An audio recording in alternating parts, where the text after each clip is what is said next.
The Grand Rapids Community Media Center is getting ready now to throw open the doors to its brand new facility. That's where Gary Barnaby is, and he is there live to look at what the center will offer people here in Grand Rapids. Hi, Jerry. Hi, Jerry. How's it going? You know, when you first walk into this building, the first thing you'll notice will be the tile on the floor.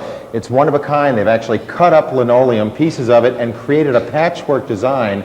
And the tile manufacturer is so impressed they're going to feature it in their new brochure. But that's just the tip of the iceberg. As you guys mentioned, we're over at the Grand Rapids Community Media Center, which is going to offer the public the ability to not only produce their own television shows, but also radio shows as well. And joining me now is the executive director. This is Dirk Koning, a tall drink of water, I must say. Hey, how you doing, Jerry? man? Good, good, good. All right, where did your facility used to be located? WYCE was out on 28th Street in a Butler building, and GRTV was in a fallout shelter in the downtown public library, so we've made a few strides since then. You've consolidated it into a brand new building, actually an old building that's getting a facelift, and that is the old West Side Library. Yeah, we put about $1 million into the second floor here at the West Side to turn it into the nation's first integrated multimedia center with radio, television, and computer technology under one roof, and it's all available to the public to come in and learn through classes we offer, access equipment for computer technology, radio technology, television technology, and then ultimately to transmit their message radio, TV, or across the internet. Yeah, well, now let's take a look at this. This is a great way to tour the facility. This is called the wireframe view. How many entities are enclosed in this building? There'll be about 5 what we call affiliates that'll share space here, and then also the library stays on the main floor. Yeah, it's a really cool looking building, and I guess this is going to cost you some pretty good coin. How is it being funded?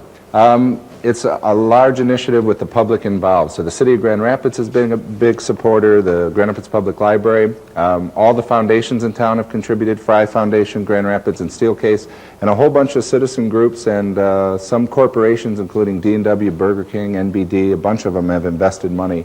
And we appreciate it because it's a community initiative. And you know, folks, you might be wondering, what kind of programming comes out of here? Well, GRTV, that's Channel 10, is it? Yeah, we used to be 23 for 15 years. Cable company just moved us to Channel 10, and it's all about the community. We run religious programming, political programming, nonprofit groups, live stuff from festival, the art museum.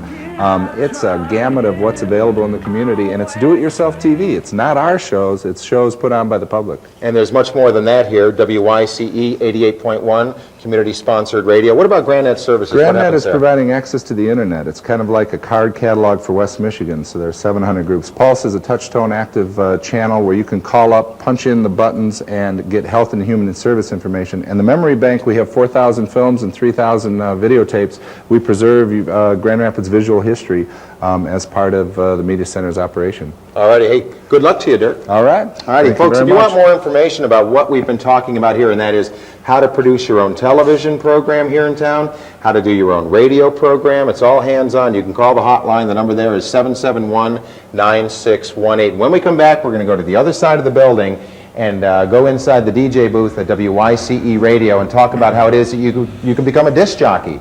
And it's all free of charge. It's fantastic. It's going to be quite a facility. Sure will be. All right, Jerry, look forward to it. Thank you. Yep. Well, Gary Barnaby is standing by right now at the new Grand Rapids Community Media Center, and what a place. Oh, yeah. The center offers a host of informational sources to benefit the whole community, and Jerry joins us now. Hi, Jerry. Tell us more, Jerry. I can't. I'm just a picture. Yeah, yeah. Look at that. Yeah. Wow. I was on the air at WYCE recently, and they took this picture of me. I got to lose some weight. That's about all I can say. But this is a great opportunity both for listening to great music and also if you ever wanted to be a disc jockey, they accept volunteer programmers. And let's introduce you right now to Phil Tower. He was on the morning show at LAV for years and also Wood Radio. How you doing, Phil? Doing great, Jerry. You're the general manager of this operation? Station manager, yeah. And it is true that anybody can come off the street and with some training actually become an on-air programmer. Yeah, the catches are they have to work within our format, which is the most creative format on the radio just about all over the country. They use the CDs here. They play the eclectic mix, blues, folk, jazz, world beats, everything from Lyle Lovett to music from Africa, all over the world. Yeah, I have to tell you, I am an inveterate listener to this station, and it is the best music you're ever going to hear. Thanks, appreciate it. Jerry. He's doing a heck of a job because he's got the station into the new digs. They used to be over in the Wyoming Community Center, but now they're in the West Side Library. And we're going to go into the studios here real quick, and going to introduce you to one of the guys that just got off the air. This is John Spencer. How you doing, man? Good, good. You're pulling some music right here, and I'll tell you, I was talking to John a little while ago. You work a full-time job over at the GM plant. When you get done, then you come over here and you volunteer your time? Well, actually, I'm going in there in a couple hours. Oh, I see. Yeah. So this is your way to wake up. Oh, yeah. Not a morning person, but I get up, the music gets me going, definitely. So how much experience did you have on radio before you started here? 0. And how long you been at this? 9 years about, roughly 9 years. You gotta love the volunteerism. And what days are you on? I'm on Wednesday right now, that's it. Wednesdays 9 to noon. Okay, tune in to John Spencer, 88.1 WYCE. The man knows more about music than just about anybody I know. And hey, here's a woman, if you listen to WYCE, you probably want to put the voice to the face. Say hello. Hello. It's Catherine Black, the woman with the sexiest voice in radio. How you doing? I'm doing great. Alrighty.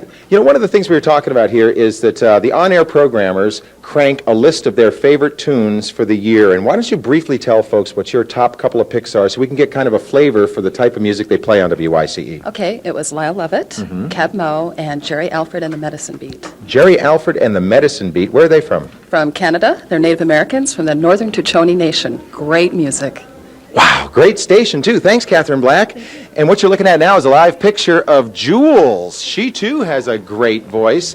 And this is the new studio for WYCE. Once again, the frequency, folks, is 88.1. How you doing? I'm just fine. How are you, Jerry? See, I told you she had a great voice. Hey, folks, if you want more information about how you can become a volunteer on-air programmer for WYCE or any information about the Grand Rapids Community Media Center, call the hotline. The number there is 771-9618. And Jules, what happens if I jam this pot all the way up? You can pull that one out. I love playing with the knobs. Hey, listen to 88.1. I think you'll be pleasantly surprised. Okay. I've listened. It's, Yes. it's a good format. Thank you, Westside. All right. Thanks, Jerry. Thanks, Jerry. Used to be all you could hear on the air was commercial radio, but public broadcasting and community radio are changing the sound waves in West Michigan. Commercial-free perhaps, but not without its occasional public appeals for money. News 8 Lifestyles reporter Linda White joins us now with a look at West Michigan's community radio station. Oh, yeah, Susie, because these stations are funded by their listeners, they can program any music they like. That's just one of the things that makes community radio special. David Grissman on 88.1 FM WYCE, Bolero de Django, his tribute to the gypsy guitarist Django Reinhardt from the 1930s and 40s. Alternative artists like David Grissom top the playlist at WYCE. It's what draws listeners to 88.1 FM. The mix of music that's constantly changing. It's kind of like the weather in Michigan. It's always changing. And it's artists who are really talented that you would never hear on another radio station here in town.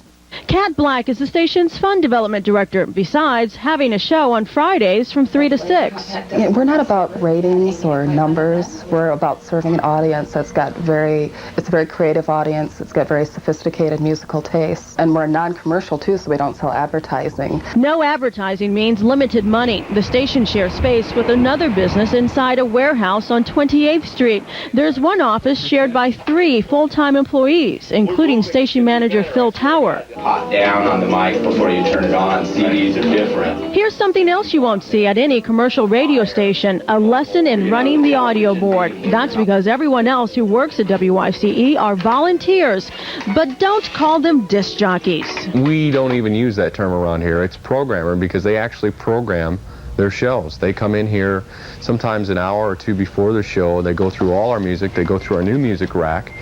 And they listen to stuff, they decide what they want to play for that show that day, and there are very loose parameters they work within, and no show ever sounds alike.